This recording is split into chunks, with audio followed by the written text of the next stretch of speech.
Je me lève et j'y pense. L'antisémitisme, c'est la lutte de l'ange avec Jacob. Jacob est l'agresseur. C'est lui qui attaque l'ange. Ceux qui ont lu la Bible le savent. Il attaque l'ange, pourquoi?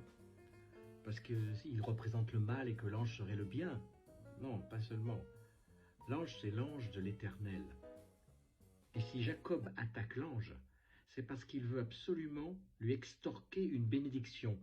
Il lui dit d'ailleurs, « Je ne te lâcherai que lorsque tu m'auras béni ».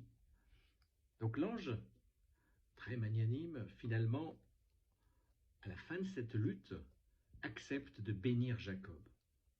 C'est au moment où Jacob le lâche et qu'il a vaincu, qu'il a remporté ce combat, que Jacob devient quoi? Il devient Israël. C'est peut-être ça que l'ange a ressenti comme une sorte de trahison. Ça ne veut pas dire que tous les anges sont des antisémites ou que tous les antisémites sont des anges. Mais en tout cas, ça part de là.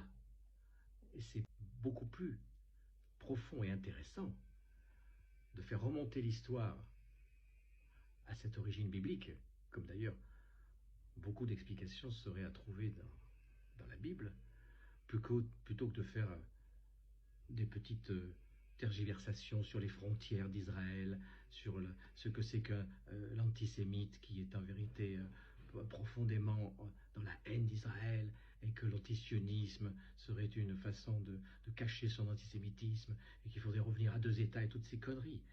Beaucoup plus loin, beaucoup plus profond, beaucoup plus vieux. Il faut remonter à tout ce qui est le plus vieux possible pour comprendre ce qui se passe aujourd'hui et surtout demain.